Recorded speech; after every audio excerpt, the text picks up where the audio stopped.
welcome to this week's episode of Tired and Thriving, a podcast recognizing just how tired and exhausted we all are while discussing ways to still thrive. I'm your host, Samantha Gray, and this week's guest is Leeron London.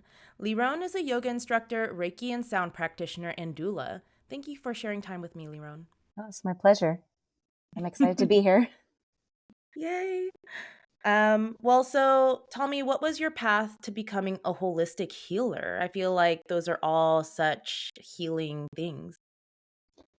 The funny thing is that it really started in high school. A friend of mine took me to a yoga class, and I didn't know what to expect. I was like, sure, I'll go. And we get to the yoga class, and you have to take off your shoes. And that was it for me. I was like, what? I can get a workout in without having to wear any shoes? I'm in. And then, of course, the class itself was amazing, and it really changed my perspective on, what this yoga thing is. And that kind of was the very sort of the catalyst for me for getting into my yoga practice. Fast forward, I practiced yoga for a long time. I was working full time at a nonprofit and also pursuing acting at the time. And I was thinking to myself, how can I have more flexibility to do acting? And then I was still doing yoga. I got a teacher that I really love, was offering a 200-hour teacher training. I said, okay, I'm in, I'm going to do it. And so I was doing that while working full time and pursuing this acting thing. And then as I was going through this training, I really fell in love with it. I did it I want to say in 2010. And I still remember it so vividly. The whole experience really changed my life. Just learning about the philosophy and really diving deep into that practice. And then after I did my training, I started teaching free classes by the ocean at this park by my house. And I was just doing it for free just to get practice in. Yeah. It was really terrifying, honestly. But there was something about offering this practice to people that felt really good to me. And the truth is, at the time, you don't really know where the path is going to lead you. You just follow what feels right. And I just kept doing this thing that felt really scary and challenging because it felt right.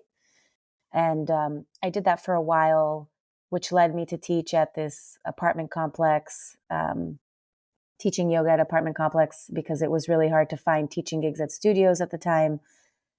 It was not so easy to get into the studios. So you kind of had to figure out your way in.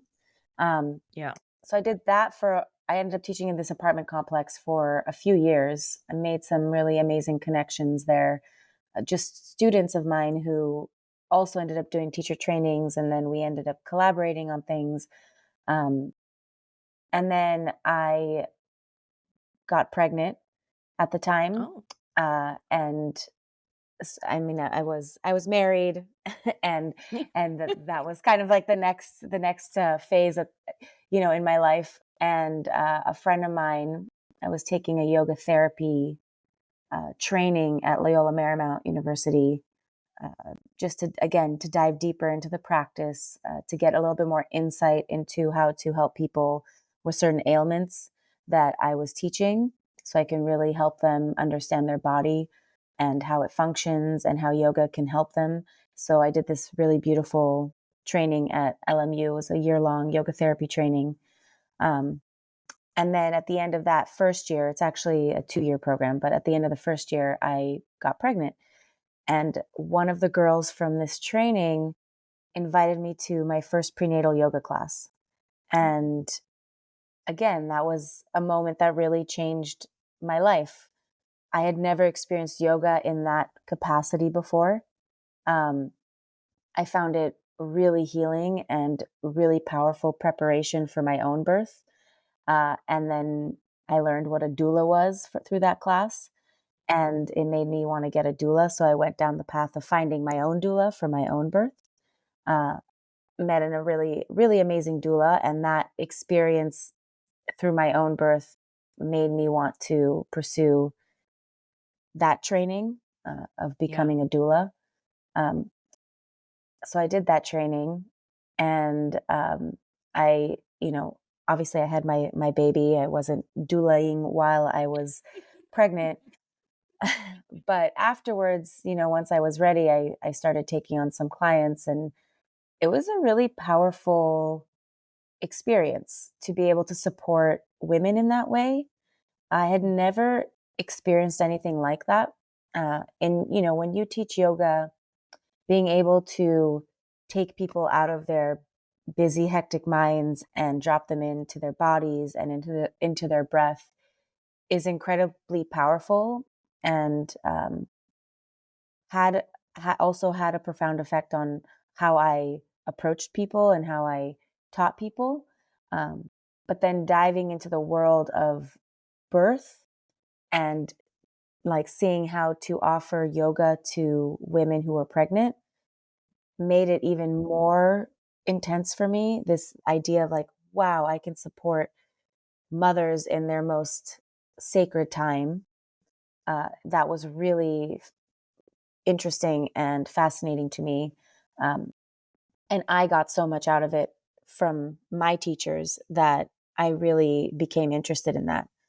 So I actually ended up doing, there was a Reiki teacher that I had been, I'm not even sure how I found her at the time. I don't even know if social media was like so big on sharing that kind of stuff then.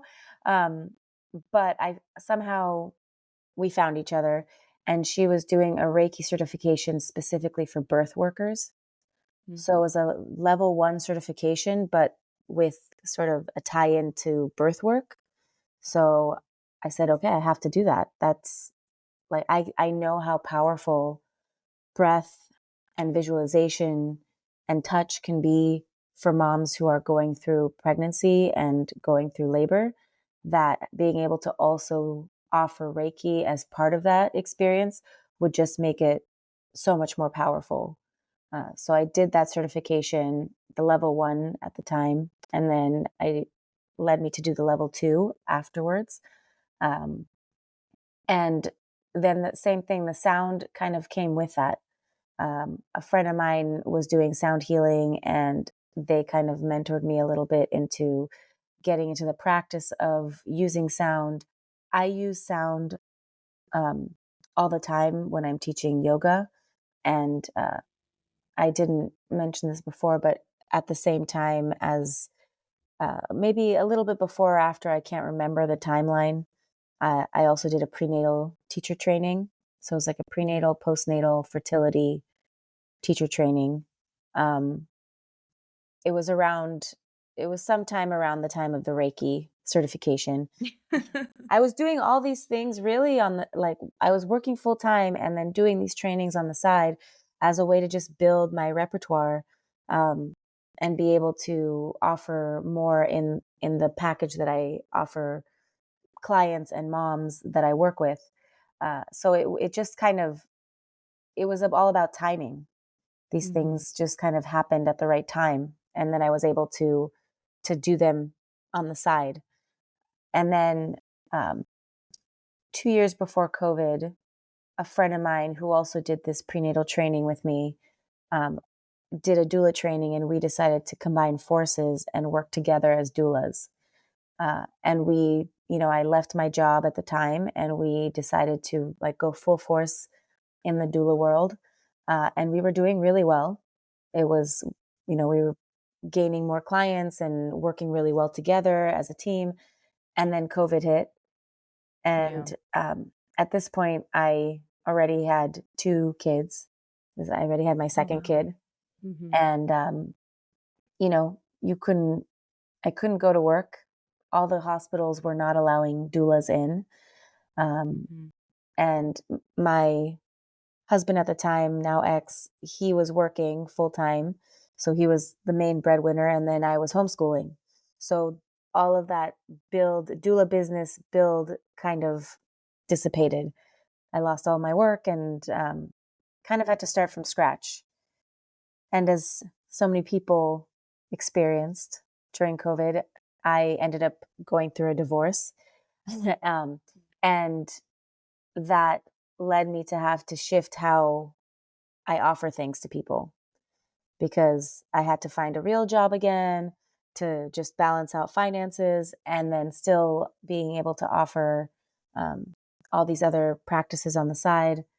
Um, and then I reached a certain point with my new job that brought me back to this business um, last year. And I was still, teaching yoga on the side. I've always taught yoga my entire life, and not my entire life, but since my training. It's always something that was consistent no matter what other jobs I was doing. It was something I always made sure I had at least 1 to 2 classes a week that were Mm. consistent.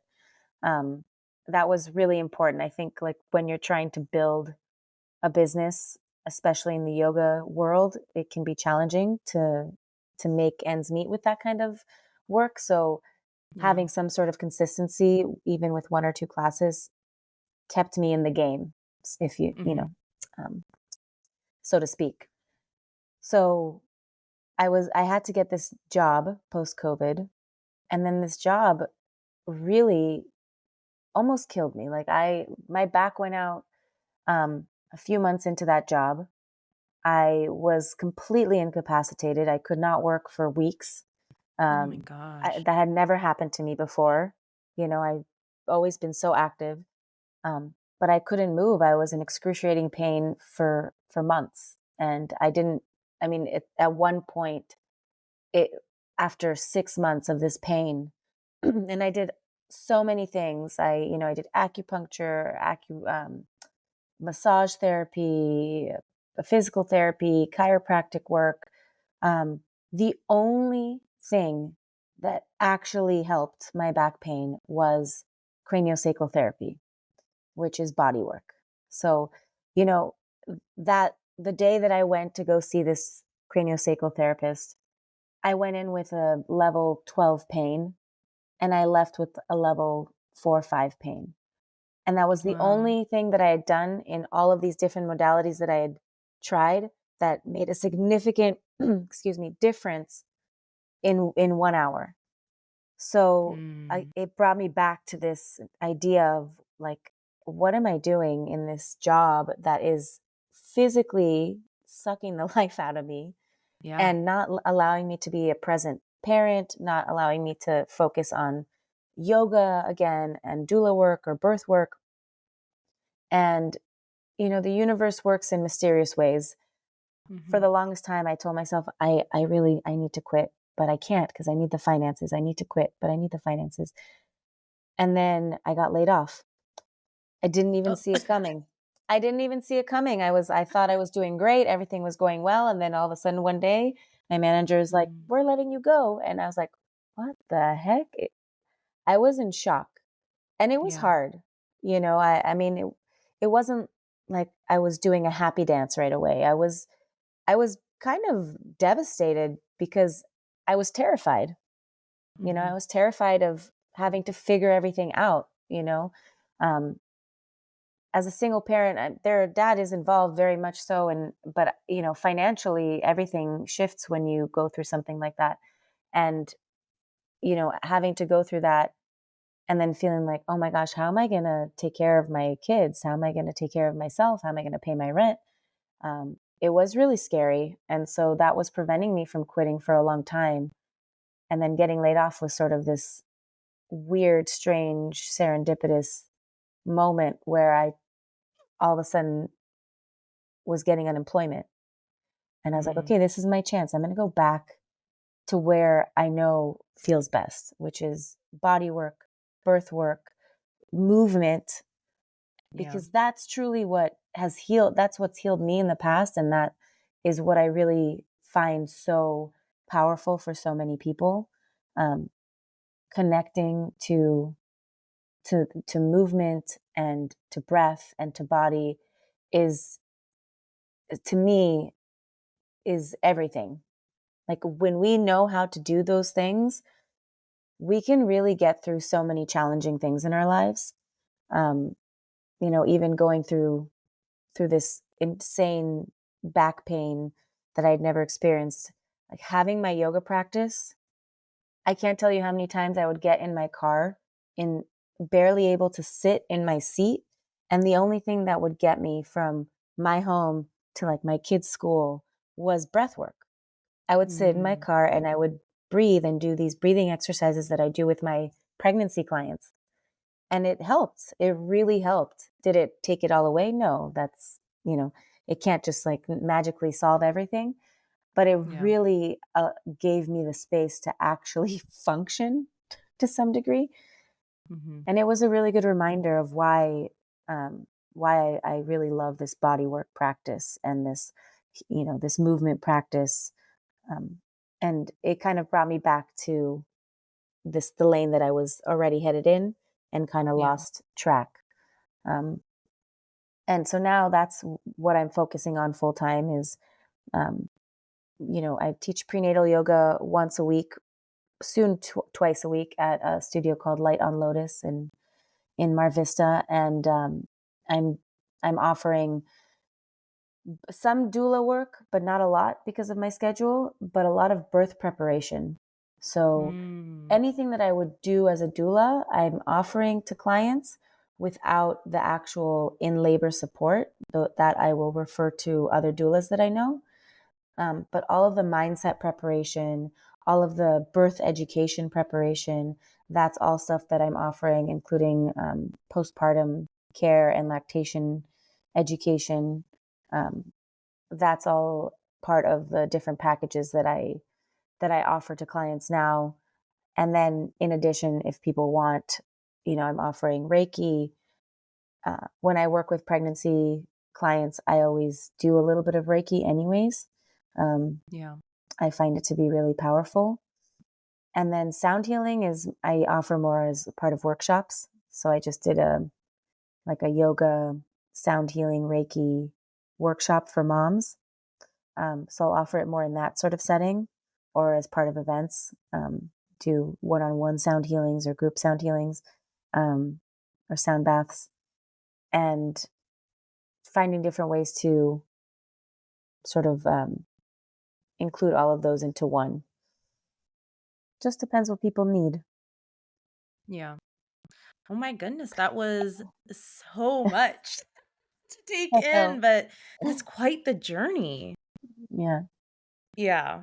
Well, I know it is a long like time span of yeah. reaching where from like one point to realizing, what it is that you really, love to do, or what is the Yeah, thing that you keep getting invited to do. So definitely. And it it was a all long process. interconnects too. Like it really was something where as you were telling your story, it it wasn't just so easy to just be like, I just started doing yoga that led me to Reiki to or to doula work then to Reiki. It really had such a you had all these other periods first that then led you into here, that led you into your next part. And, um it's and then obviously COVID really like it felt like the hard left that nobody expected, obviously. But where I also had those moments in beginning of 2020 when I was like, wow, there are these paths opening up for me that I thought life was going to go one way. And then COVID completely shut that down. And you really had to, it really was a time of reflection and reevaluation. It was like COVID really shut down certain paths that, ah, Yeah, it really yeah, I don't know did. how to describe that. I mean, I Uh, think you said it really well with the hard left, um, because it did really make or break a lot of people, whether in mhm, relationships or in careers or in, you know, living situations, whatever it is was for those people. Um, but I do think that it forced a lot of us to sit and have deeper conversations about what it is that we want with our partners, with our life, with our careers, with our Mhm. families, wherever we were at that point.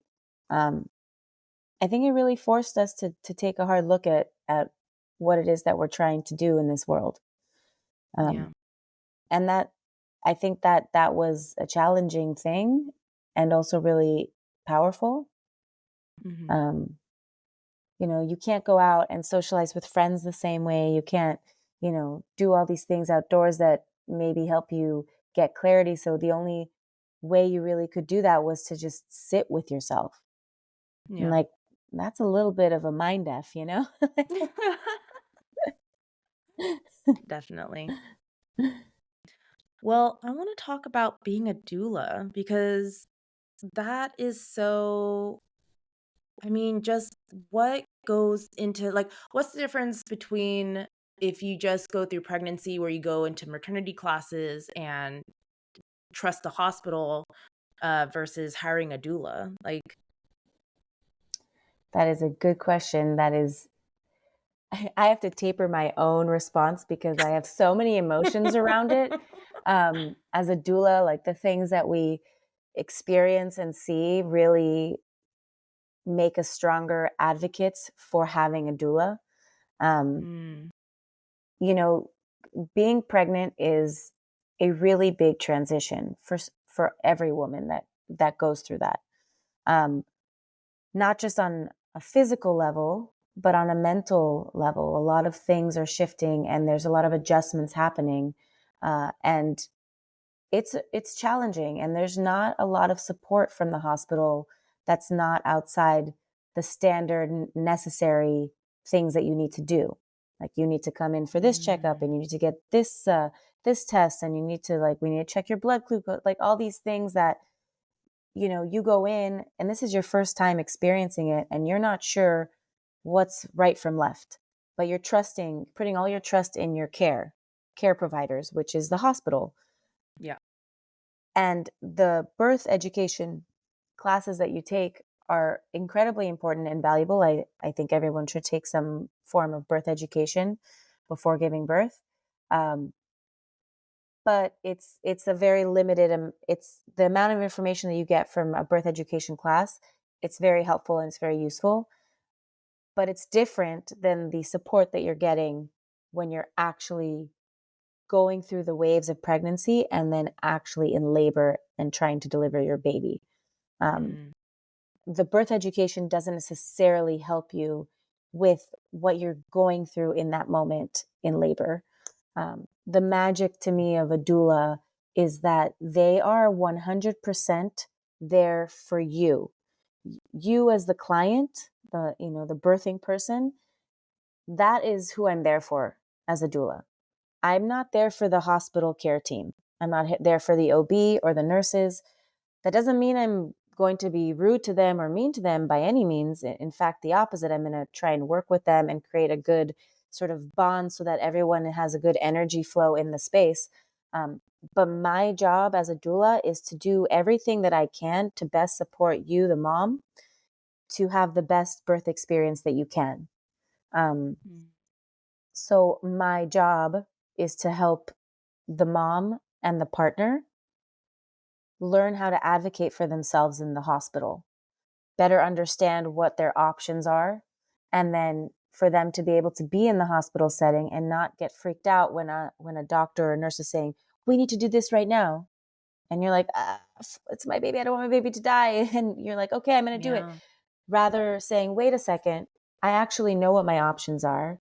I'm aware of what this means, and I need a moment to think about it, and I can stay calm even in labor with my partner, knowing that I have a moment to discuss what my options are." Oh, So it's wow. really giving, in my opinion, moms so much more freedom to birth in a calm way and in a peaceful way and in a way that is theirs. So Mm, their experience is not taken away from them. Um, and the thing is even as a doula, we don't have control over how things will be. No parent truly knows what their birth will look like until they're in it. yeah. So we don't really know. And I always tell moms things can change. So we have to be prepared to know that things can change. But if we go into the experience having some idea of what we want out of it, then there's a little bit more control of how we adjust our mindset in those moments. And then that's going to affect how we birth our babies inevitably. Um, Mm. and it can be really powerful. So even if a mom has to go into an emergency C-section that she wasn't planning, um, just knowing that she has a moment to decide, wait a second, like I need a moment to digest before I go in. Because the doctors will say, we don't have time, we got to go now, now, now. And then you think, okay, well, if I don't do this right now, something horrible is going to happen. Yeah. But 9 times out of 10, you have a moment. And so many people don't know that they have a moment to maybe grieve the change of their plan, or to have a moment in silence without anybody else in the hospital room with their partner, to just feel all the feelings of what this means for them, and like to come to terms with, okay, this is a shift that's happening, because a lot of moms who don't have that advocacy, the doctors will say, do this, and then they will do it without even thinking. And then they don't even have a chance to process what just happened. And then they Uh-huh. come and tell me, later on after they've given birth, that they've experienced something that they haven't really processed, and it's affecting them, whether it's postpartum depression, or whether it's having like issues with their physical, like really being connected to their physical body. There's so many things that happen when you don't have a chance to really process your experience. So I feel like as a doula, my hope is that we can really be there to remind the birthing person that they do have options, that they do have choices, that they can do things the way they want to.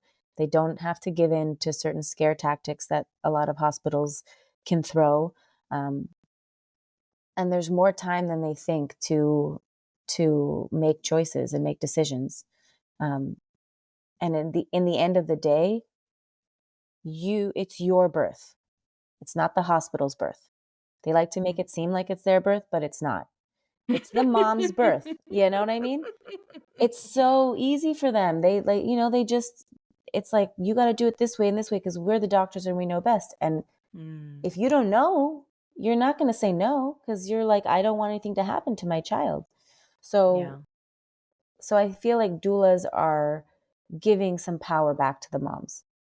Like I always hope that when I go in as somebody's doula, that I am empowering them to really have the experience that they want. And that's Mm-hmm. everything. Yeah. Do doulas, are they more like, is that more just coming up to the point of giving birth? Like, do you do any postnatal or post birth care? First of all, that's a fair question. And I don't know if I even explained it. Like, for those people who don't know what a doula does versus like a midwife or a doctor, there is some confusion for those who've never even heard that term. Um, so the doctor obviously the OB is technically a surgeon. So they work in the hospital and they've trained as a surgeon for birth. Midwife, they do the same 4 years of medical training, I think even plus 2 more years, depending on the type of midwife. So they are just as trained as a regular doctor, but they're not trained technically in surgery. But a lot of midwives have a lot of pretty much almost all the same skills. Um, Mm. but they're just not, like, they're held liable if they do things outside the scope of midwifery practices. Mm-hmm. And then a doula, I'm not trained to birth a baby. I Oh, okay. can't go in and like, I mean, I shouldn't say I can't catch a baby. There's been moments where it's been close, to be honest, but I'm not trained like a midwife. My training Mm. was, I want to say, like 6 months or a year. I don't remember now. It was a long time ago, but um, midwifery is like medical Got without it. being a doctor per se. And then doula, we're really just there to physically and mentally and spiritually support the mom during labor. So I don't have any quote unquote medical background, even though part of our training requires some of that knowledge. But I don't have that medical background to like I can't do like stitches and things like that. Mm. Um, Mm-hmm. so there is a certain threshold to my knowledge. Um, but the way that we work, the way that I offer, and every doula is slightly different, but it mostly falls under this similar umbrella where we offer 2 prenatal meetings before the birth. Then we're on call for around 2 weeks before your due date. And then, which means that you can contact us via text message, phone calls, however you need to. If things come up to your labor, your body is changing as you get closer to labor. So things are happening. And a lot of times moms will say, well, this, you know, I'm getting these cramps. What does this mean? And then we can give them some options on how to assess where they're at in their labor. And then obviously, once they're in labor, we offer support in whichever way they need, whether it's going to their house and helping them labor physically or meeting them at the Mm. hospital, working with them and their partner to support each other. Um, and then we usually stay around 2 hours or so after the baby is born, Oh, wow. just to help with any sort of breastfeeding, like getting the baby on the boob, that sort of thing. The hospital does offer lactation support, uh, but it's nice as a doula, since we've already established this rapport with our clients, to kind Yeah. of make it easier for them. Um, to Instead of having some stranger just being like, here's how to get your exactly. boob, you know? Yeah. And some of them are great. Some of those lactation people in the hospital are great, and some can be a little bit more rough around the edges. I've gotten mixed reviews from from different clients, but as a doula, we want to try and get that going sooner. So Mm. while we're there, we try and make it happen. Sometimes it doesn't happen if the mom's too tired or the baby's tired, or it just we like to give space. And Yeah. then we usually have 1 or 2 meetings after the baby's born. So usually anywhere between 1 and 2 weeks after, we go and we'll check in with mom, see how she's feeling, how she's doing, how is breastfeeding or bottle feeding going. Mm. Just sort of a check-in. And personally, I like to stay in touch with a lot of my clients. It doesn't mean I like text them all the time, but whether it's on Instagram or Facebook, like I'll check in and see how they're doing. I've had moms come to my prenatal yoga class and then come back with their second child, when they're pregnant with their second. Oh, Um, so it's for me, I love staying connected. So every once in a while, checking in and seeing how people are doing it's kind of wild, to see moms that you doulaed and now their kids are like 5 or 6 or 7 years old. It's like mind wow. blowing. Yeah, Time passes really fast. definitely. I actually want to touch on the prenatal yoga classes Mhm. because how do you, like, what kind of, I guess, sequences or like, how do you incorporate yoga into pregnancy? Prenatal yoga it's like my other baby. I Mm. really love teaching this class. It's very near and dear to my heart. It's not, I taught flow, vinyasa flow, power yoga for, oh, 10 years, for a long time. And then when I got into prenatal yoga, the way that I was trained and the way that I've created these classes is really it's a more gentle form of yoga, but I do incorporate like strength training. Um, but it's a lot of mental preparation as well. So we'll do Mm. certain breathing exercises or meditations. We'll do certain strengthening exercises to help prepare your body to actually physically give birth, which that's more of like the yoga that you might recognize from a regular class, um, Yeah. but with certain adjustments for safety precautions. Hmm. Um, and then incorporate a lot of also Kundalini. So Kundalini Oh, is more of like a yeah. breath work uh, practice, and it can be and there's a lot of really good practices for pregnancy that are very powerful in helping the mind prepare for going through labor. uh, Mm. so I really kind of mix all of those things into one class to create a balance of mind, body, and spirit, because it just goes back to that idea of this transition, this really big transition period in this person's life. It's, to me, it's no mistake that pregnancy is technically closer to 10 months long. It's, Mhm. 9.5 months long that you are growing a human inside of your body. So there Yeah. is so much happening, and there's so much physical change happening in your stomach and in your body. And also there's so much changes that you are struggling or working through in your own mind to adjust for this change.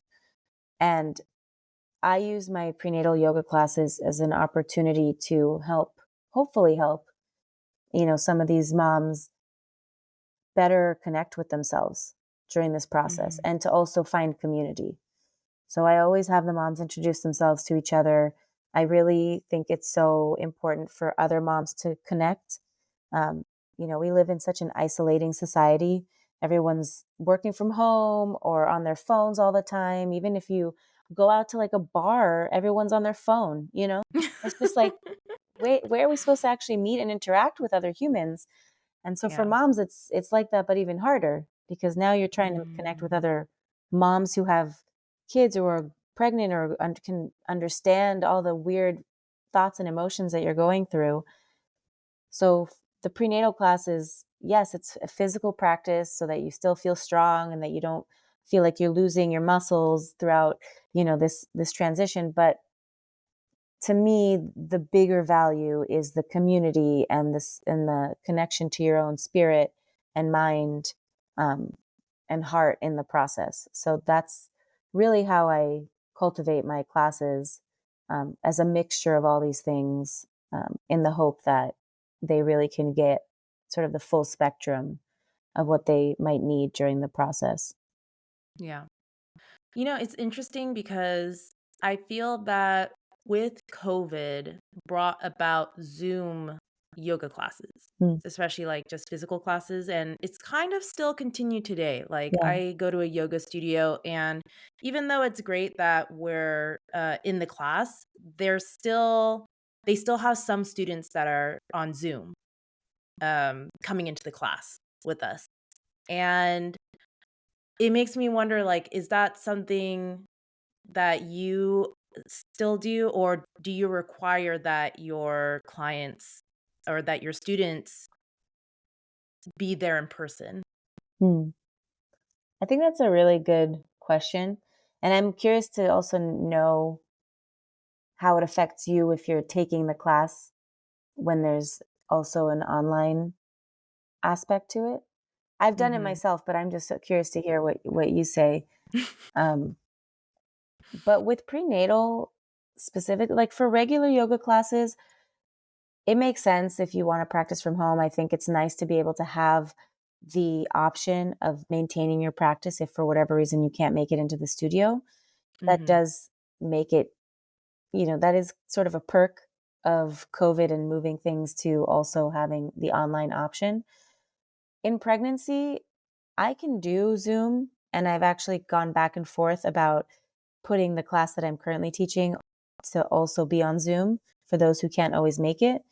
Um, but it's a little bit more challenging with prenatal because we do use props. We use Mm. bolsters and blocks and blankets. You don't have to, but it really makes it so much juicier and so much better when you can. And it makes the practice, like, it just gives you so many more options to really like melt into the practice. So Mhm. there is something magical that happens in person. I can't deny that. I think that's just the nature of yoga and the community that you create with yoga, whether it is prenatal or not.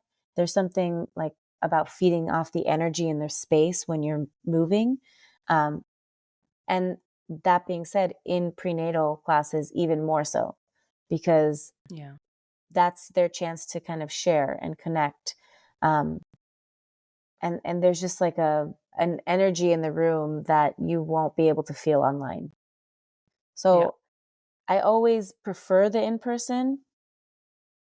However, it is nice to still be able to have the option for those who don't, who for whatever reason can't make it in, who have a tight schedule, or, and this is their way of getting their decompression or their meditation for the day. I'd Mm-hmm. much rather them have that than nothing. So, Yeah. you know, I can't hate on it because I do think there's value in it. But if you have the option to go in person, I always say go in person. Yeah. Yeah. I definitely enjoy in person. Like for a long time, I was doing YouTube videos, and it just like it took me a while to find a studio that I like though. I think that's another thing. Although I think that's different than when you find one person that you like and then you'd want to actually go into their class.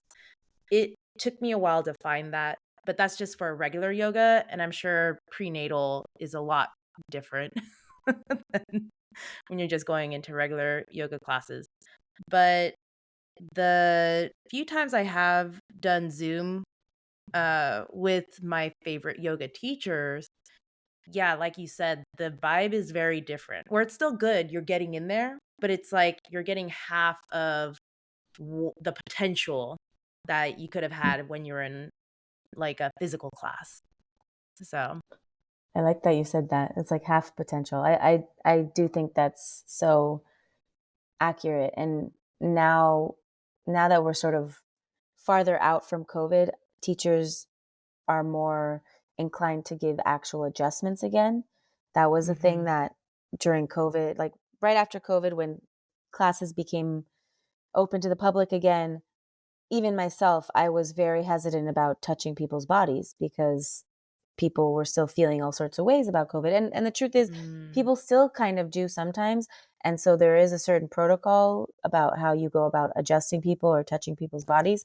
Um, but it's such a treat to be able to have a teacher make an adjustment for you in mhm, person, because I've been practicing yoga for years, and the ways that I've improved the most are when teachers have given me the slightest adjustments in person in class. And it mhm, really can be so subtle, but it can make all the difference. So yeah. there is a lot of value to having that ability to do that in person. Um, and yeah, you lose a little bit of that potential, the half potential. I just think that's so perfectly said.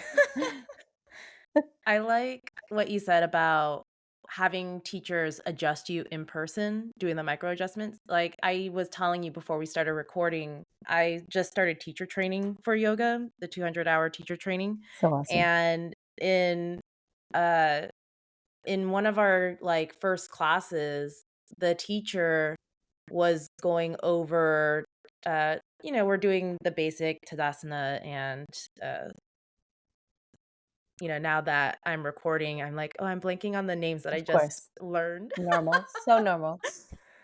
But, she did call for, like, an example. So, every time we were learning a new pose, then she'd be like, "Okay, one of you students come up and, get into the pose. I'll get you into the pose." And then she was making micro adjustments on them.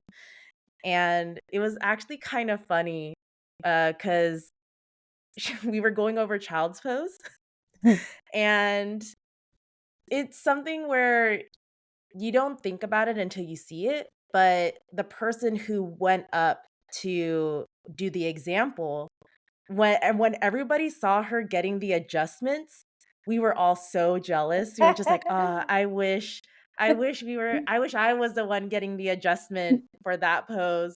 And it was so funny. I talked to her later and she was like, I knew I was gonna get."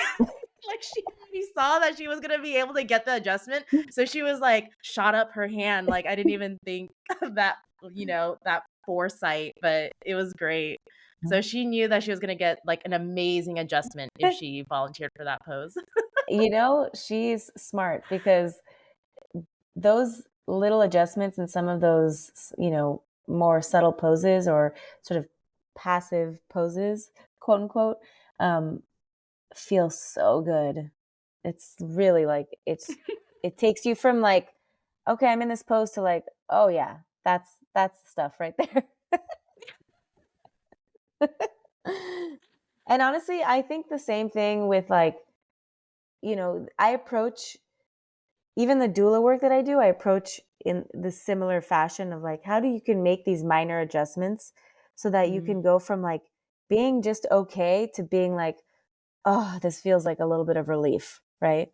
It's all under the same umbrella. Like, you know, everything you do in your life is connected to other things that you do.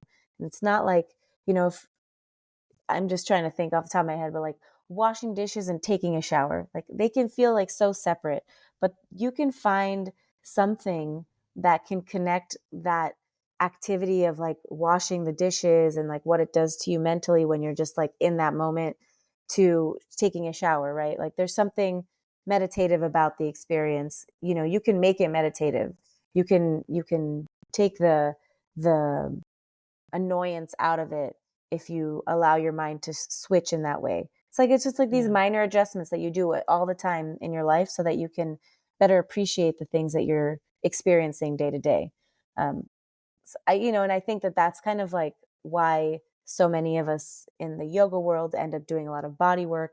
Like there's all these overarching um, goals in terms of how we want to provide for clients and how we also gain from that experience. Because the truth is like, you know as teachers, we're not just teachers. Like we're learning all the time. Like when I'm teaching a yoga class, I'm not thinking of myself as the teacher. I'm just a guide.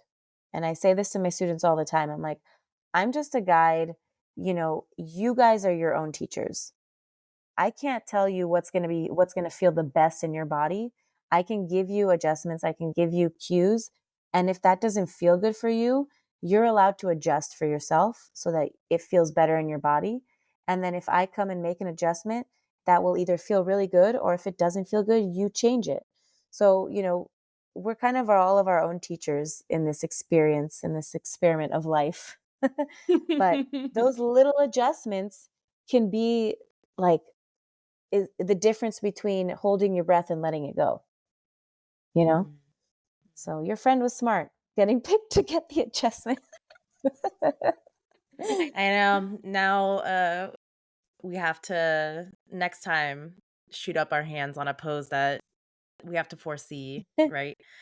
Uh, I think I want to touch on now this is just a conversation. I just want to touch on how I find that so interesting. Like it's something I think people find it very hard to realize, which is we are our own teachers, but a lot of people want to stay the student. They want to be told, what to Mm, do uh it goes into I guess it does go into being tired. I feel that people are so mm, tired of making choices for themselves when I think there's a beauty, especially when, like you just said, with yoga, if it doesn't feel right for you, there's a beauty of to thrive in making that responsibility, that choice for yourself rather than giving that power to somebody else. mm. That's, you know, you make a really great point, and that is so true. I used to be very indecisive, like very indecisive. I like hated making choices.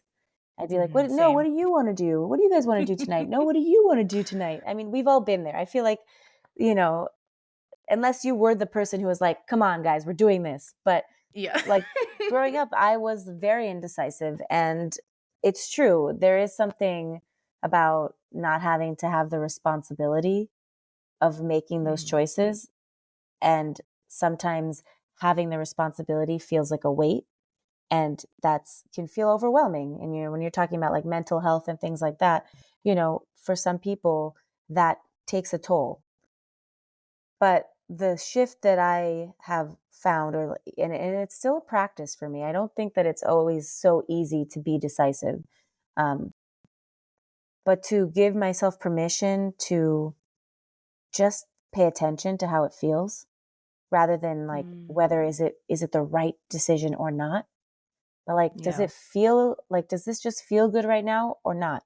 So even if I'm, you know, if someone was like, do you want to eat sushi or get a sandwich? Like, I don't know. I don't know what I'm in the mood for. But if they really want me to make that decision, I'm just going to, what's the first thing that I say? Right? I'm just going to go off instinct and I'm going to just trust that. I don't know if it's the right choice. It doesn't matter. It's just the practice of making the decision that's really valuable. And then the same thing is like in a yoga class, like you don't, and especially prenatal, this is like the ultimate learning curve when you're talking about becoming a parent, is you're not always going to know 100% if the choice you're making is the right choice. You're just not, because there's so many different opinions being thrown at you at all times of what is the right thing to do, what isn't the right thing to do. Google tells you all these different answers, right? Your doctors, these books are saying, this is how you should feed your baby. This is how you should do that. And it's so overwhelming. And sometimes you do just want somebody to tell you the answer. But the truth is, you have to decide how much information you want to take in. And then in that moment, you just got to make a choice. You just got to say, you know what? I'm not sure, but I'm just going to try this. Or like, Yeah. this doesn't feel good in my body. I'm just going to shift my body in this way and see how it feels. And then go from there. I mean, I know that's seems so simple or easier said than done. But I think a really good way to kind of get into this practice of tapping into our intuition and just like going with gut feelings is, and this is going to sound kind of out of nowhere, but like, is dance. I get Oh. into this sometimes in my classes where I just like have a song where I'm like, we're just going to move our bodies. And I want you to close your eyes and I want you to just move. And most of us, if somebody were to say that to us, we would feel really awkward and be like, I don't Mm-hmm. know what I'm doing. This is so weird. What is she doing? Like, why is she making me do this? I feel so uncomfortable. Like, I'm not in a club. Like, I can't dance like this. But that's the push. That's the practice that I like really encourage people to get into, is like to drop into the physicality of their bodies. Because when we start to move in ways that just feel good in our bodies, as it's the same feeling we need to feel when we're tapping into that decisiveness or tapping into that intuition of like, well, I don't really care what this looks like on the outside, but this is what feels really good in my body right now. So then if Yeah. somebody's like, do you want this or that? And I'm like, okay, this, because that just feels good. That's like the pull. So, I Mm-hmm. mean, that's kind of like seems like such an offshoot, but it really, to me, is so intricately connected. Yeah. The one of my first I think this is also why it took me a while to find the right yoga Hmm. again, is because I got very lucky with my first yoga teacher who uh he did that, like, would in the yoga class just be like, okay, move however you want, don't Mm. worry about what everybody's doing, like, let your body lead you to figure it out. And I was too young to make that realization that you just said, where it's using that kind of tune out everybody else. What does your body need and want to lead you? But I could already tell that that was such an important lesson, at least, that when I would go to a yoga class that had lights and shining and things like that, but they kept it pretty strict and then wouldn't tell you to move your body that way, I didn't find it until this uh yoga studio that I've started going to. The Kundalini teacher there, Hmm. she's so great, and they have two of them that are really great, but one of them definitely incorporates dancing and being like, just move however you want, and it felt really like, what's the word when uh, gosh, it just felt really faded, I guess, or, Mm. I was like, "Oh, I've been waiting for this moment, and I finally found it again, and it feels Yeah. right." Yeah. Yeah. I mean, think about, growing up. We, like, all of our life growing up is most of the time suppressing our instincts because, Mm. and I could say this even as a mom, it's something that I try and practice a lot with my own kids, is allowing them to tap into their own instincts of what feels right and what doesn't feel right. And at the same time, we still have a structure in our society where we have to do things a certain way to be safe, to, take care of things that we need to take care of. And so there's like this fine line. But growing up, inevitably, we have some suppression of our innate instinct. And so as Mm-hmm. adults, we can understand what responsibility is, but now we have to come back to this sense of playfulness and childlikeness that involves not giving a shit, like just being in our bodies, and like what does that even look like? And like if I'm just really dancing the way I really would want to dance when no one is watching, like what does that really look like? And can I be Mm-hmm. comfortable doing that even when everybody's watching? But I don't care because I'm so tapped into just being in my own, like what feels so good in my body. And I keep saying the word juicy because I just love that description so much. It's like, what is juicy? You know what I mean? Like, what feels good in your system? Because it's all connected, like Yeah. all of it, not just, if you're taking a regular yoga class, if you're doing a prenatal yoga class, if you're going into labor, like if you are connected to that primal sense of yourself, so many things get easier. So many things Mm-hmm. feel lighter because you're giving yourself permission to release like stored energy in the body. Like there's so many different practices that you can do that are movement practices, even if it's not just, primal dance per se, but like just movement practices, even Kundalini, where it's about releasing stored energy in the body through movement. So yoga is like one form of it, but there's like shaking and like ecstatic dance and these different modalities that give you permission to just like let go. And body work, again, like things like Reiki, when you don't know how to tap into that yourself, they are there to like assist, to be like an assistance for you, to help you notice what it feels like in the body. So again, this is like why I go into body work and Reiki and even like sound bath, is that it's sort of a catalyst to connect the two, connect your primal self to this fearful side of yourself, and give yourself a little bit of help and permission to break through those old patterns so you can let go. And when you let go, you can soften. And when you soften, you can give birth. So it's like, it's all these things are all connected. It's like vocally, there's a diagram of the correlation between your esophagus like opening and your vaginal opening. And when this opens, so does that. So it's like all connected. Like sound is so powerful. Like sound actually can help birth your baby. Well, imagine if sound can help you birth your baby, what else can it do for you? If it can literally physically open up your body to let your baby out with more ease. And now think of it when you're not pregnant, you're just living your life and you're like, letting out sound. Like when you get frustrated and angry, we just do that naturally. It's like, why do we do that naturally? Because it is actually helping us release tension in the body. So it's like Yeah. pretty freaking magical, I think, the way that so many of these things are connected, um, Mm-hmm. and how powerful it is when you can tap into all of that. So Yeah. I think there's like so much magic in, that's why the yoga practice is more than just like this physical practice.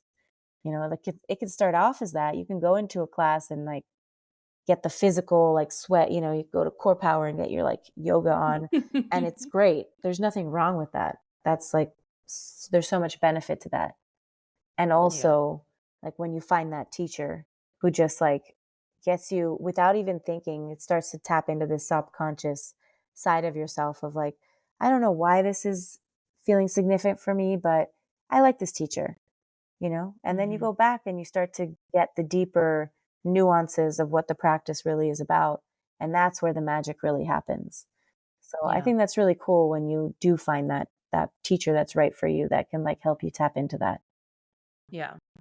I want to uh I like how you said sound is such a release, and you see that with religion, like when you think of church and you think of people chanting, or and I feel that especially Kundalini has a lot of that chanting, and you say, what is it, sutras? Yeah, Or you like mantras. mantras? Yeah. Sorry, yes. So you chant mantras but I have run into a couple people that when I talk to them about it, or they're like, I did a Kundalini class and it felt like a cult because they didn't like the chanting. And it's I get interesting that. because, yeah, and it's interesting because it's like a lot of cults do use this powerful method to capture people and to use it against them. Hmm. And I find that so interesting that it's like but now it's tainted because now people have that association. And even with Yeah. mainstream religion is the same thing. Is there a way that I guess it's like, can we help change people's minds about this kind of, being like, no, actually, they're just using it for, in a sense, evil or their own benefit rather than sound can actually be so healing for you? Mm.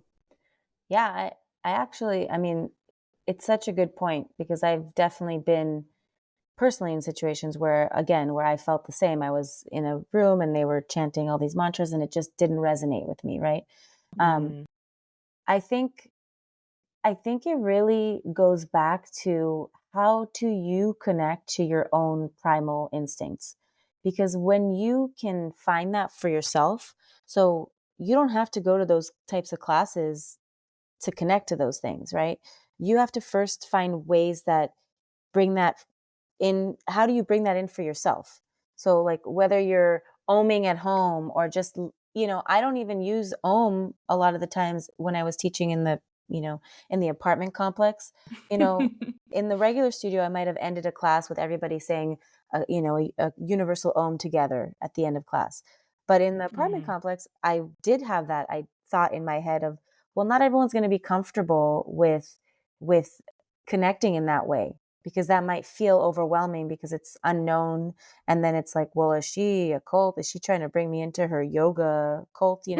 And it's true, because when you don't know, it feels scary. So how do I soften it and invite people to at least just connect to the sound? So we would just go at the end of class and Mm. lengthen that. And that's just a sound. Like there's no connection to anything in that sound. It's just the sound, but it's still powerful. So I think that the first thing is when you practice tapping in daily to your own instincts, and that stems back to what we were talking about, making decisions, practicing the art of making a decision, quick decisions, or practicing the art of, like just following your body rather than what your mind is telling you to do. Like, oh, right now I just want to like sit. Okay, I'm just going to sit. Practicing that so that when you go into these situations where all of a sudden everyone's like, let's chant this mantra, and I don't know what this means. And like, what are they making me say? That you can decide how that feels in your body. And when you can really understand what a feeling is in your body, then you can decide, is this right for me or not? And the truth is, it's not going to be right for you all the time. You are not required to connect with all these different, chanting and Sanskrit things like it. That might not resonate for you, and I think that's fair because we're all different humans, and our way of connecting to that sense of source or within ourselves is different for all of us. And some of us really tap into the religious aspect and like love gospel and like want to be in the church. And some of us like really tap into prayer and really can like resonate with the words on, in the Bible or whatever. And then for some of us, it's just like going to a heavy metal show. You know what I mean? Like it's like, how do you connect to sound for yourself as a way of releasing so that you can connect to something more? I don't think that there is one answer other than instinct. It's like if it feels good in your body, trust that. If it doesn't feel good in your body, trust that. Does it bring you joy or does it make you tense? Like, and you can describe it in different ways, because some of us might think of it more as like, does it make me frustrated or does it make me happy? Does it make me anxious or does it make me excited? But these dualities, like when you can sense, is it making me feel the positive sense of that duality or the negative? Then that's what you're tapping into. And Yeah. that's how you know. It's like, is this feeling like a cult to me or not? Because people can go to like kirtan chants and like singing all these like, mantras, and it can feel so therapeutic for them. And it's not necessarily a cult, but then for somebody else, it could be like, I don't really resonate with these specific mantras in this language. And then it feels uncomfortable and like icky. And neither Yeah. one is wrong, you know? Yeah. It's like, That's such a, yeah. If I think about it for myself, I've gone to Christian church and I've been in those situations where they would sing songs. It didn't resonate with me. But then I go to Kundalini and that resonates with me. mm. So, yeah, like you said, it's all about how it feels for you, what your instinct is saying. So, I think that's such a great point to, point out and bring up. And the cool thing is that there's something for everybody. So it's like, if Mhm. if the Kundalini crowd is what resonates with you, awesome. If like, if it's like the ecstatic dance and primal dancing that resonates with you, awesome. If it's the church that Mhm. resonates with you, awesome. As long as it's like bringing out the goodness within you, who's to say what's the best one? Yeah, I love that. Mm. I've been loving this conversation, but we are I know, time flies. having to need to wind down. So let me ask the last couple questions. What do you think there's anything about, because obviously we've talked about so many positives about being a doula, being, with Reiki and body work, essentially.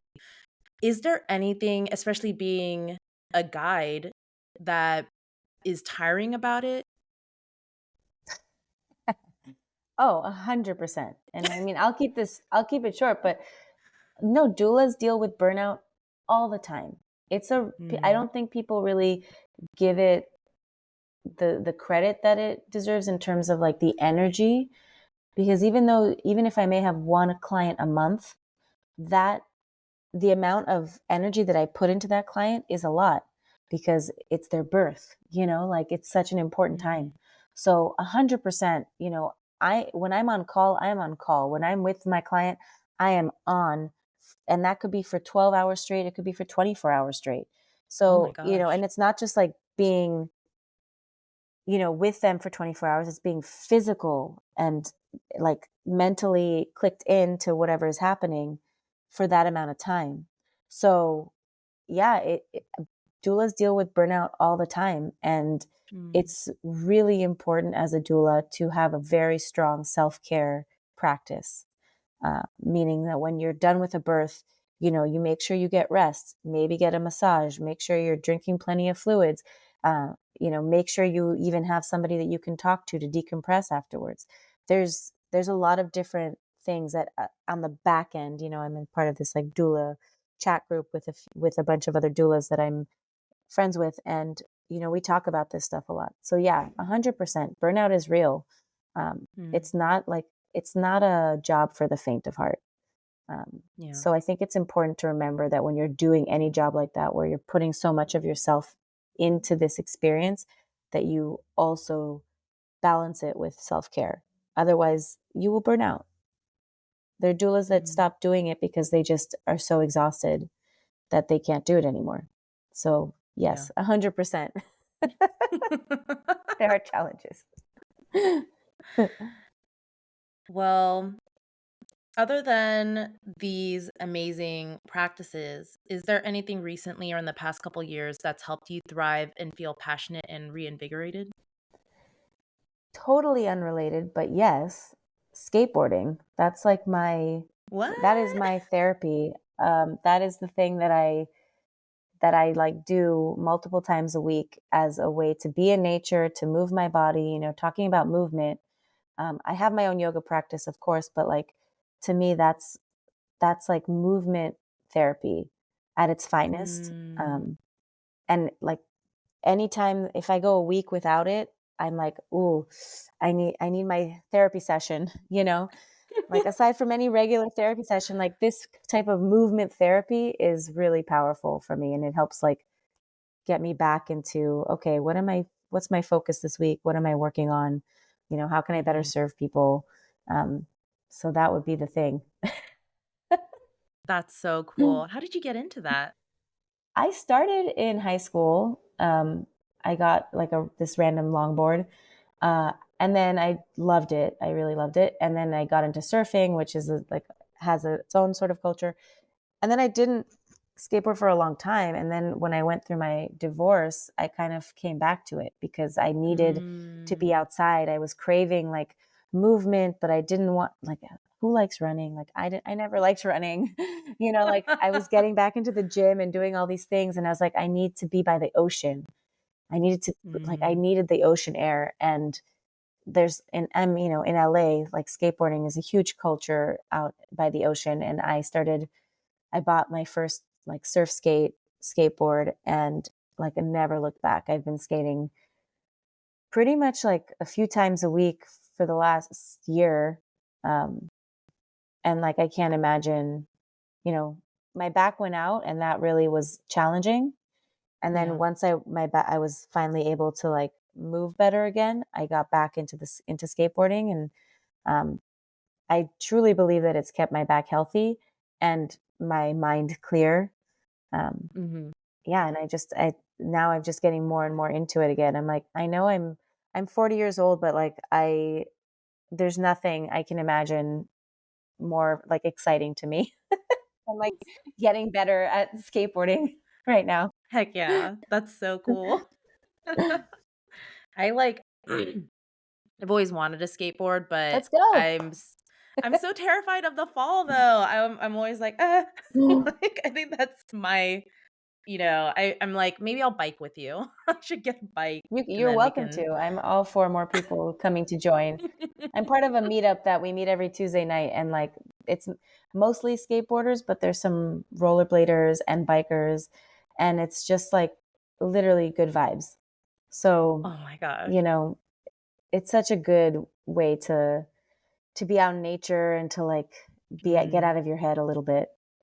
yeah, definitely. All right, I'll hit you up when I get my bike.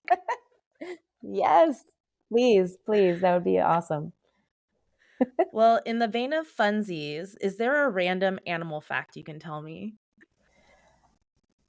I feel like I hope that this is correct. But if I'm not mistaken, I think giraffes have the biggest hearts of all the land animals, Yes, I which actually I didn't went know. over that in a previous episode. So, Really? yeah, I did. Yeah. That is the only like real animal like fact that I can remember off the top of my head. Oh my gosh. Yeah. It's because and I'm pretty sure well, I didn't look it up, but I've just heard it so many times. So, yeah, I should probably verify that. But I also heard it's because they have such a long neck that like it takes so much to pump the blood to Oh, their head. So they have to have that such a makes huge heart to sense. like pump it up. I That actually makes complete sense. I also heard that Yeah. crows recognize faces.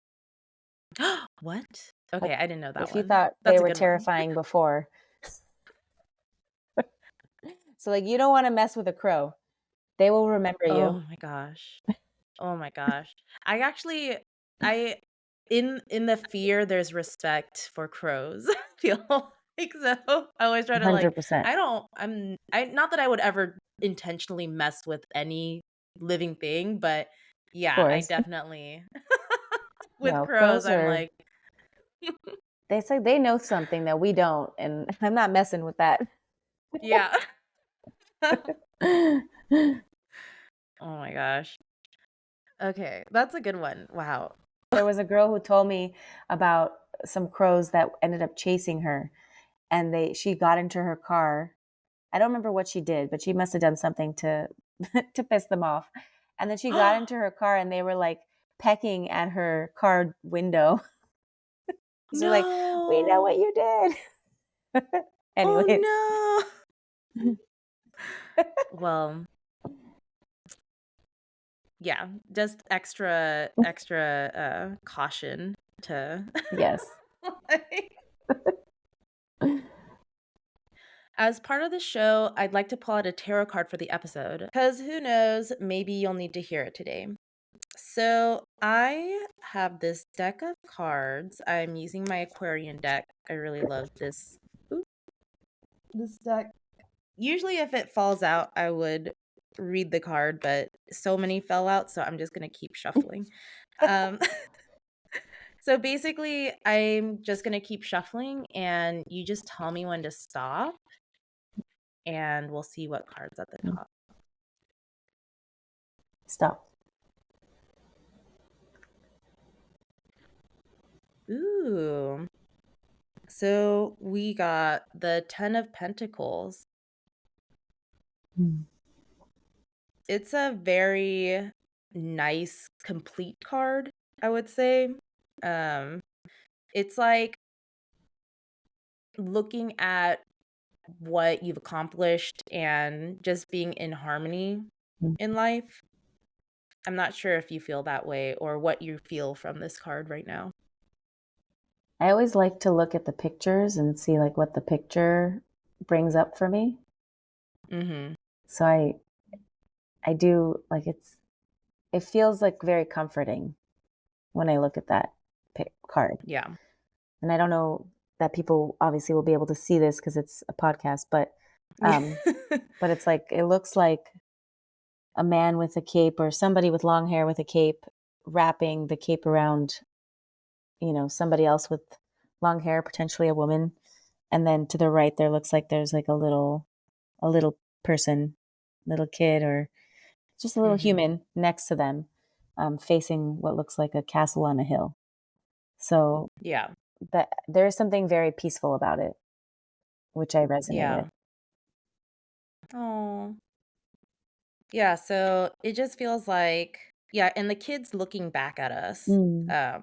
But so I'm always like wondering, why is that kid staring back? Is it more like a welcoming, like he's, trying to beckon us to come through? Because there's an Mm. arch that they're at while they're looking at their like kingdom Yeah. or castle.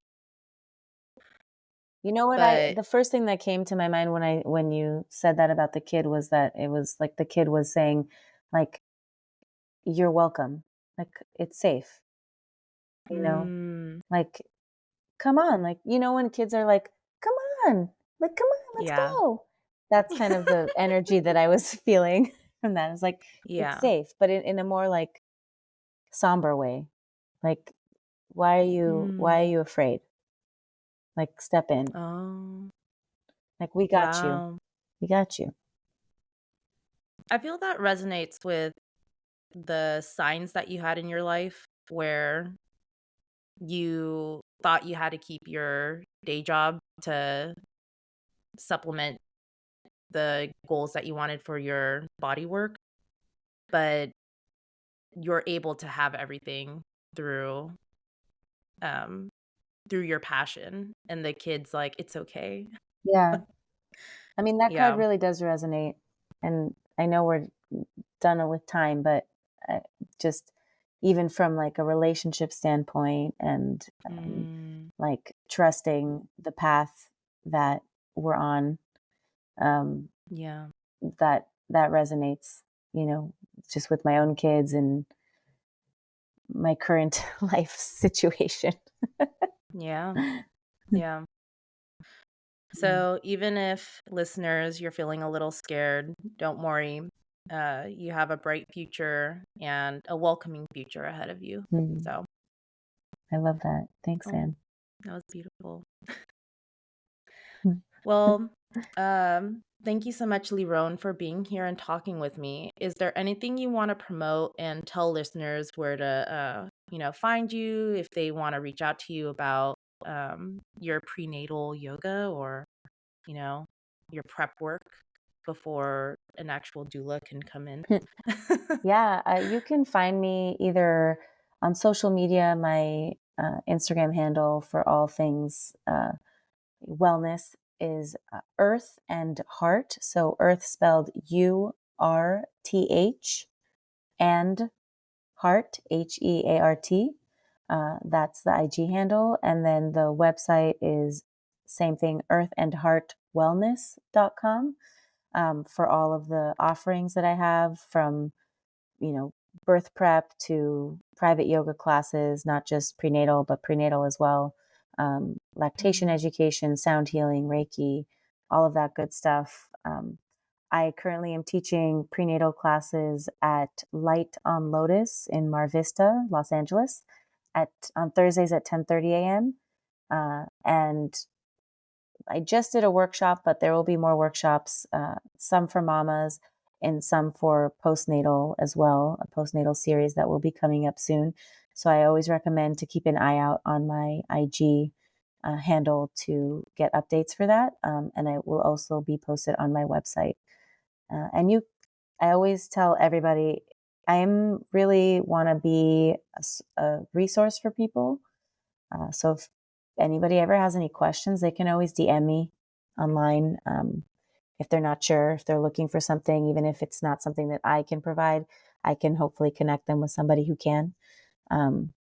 So I want it to always feel like a community space. Yeah, that's nice. Well, sadly, we are at the end. Thank you so much for tuning in. If you enjoy this podcast, please follow or subscribe. You can also follow Tired and Thriving on Instagram at Tired and Thriving, all one word. There you can reach out, give feedback, or maybe let me know how you've been uniquely thriving. You can also reach out through email at tiredandthriving@gmail.com. Thank you again, and I hope you all have a thriving week. See you next time.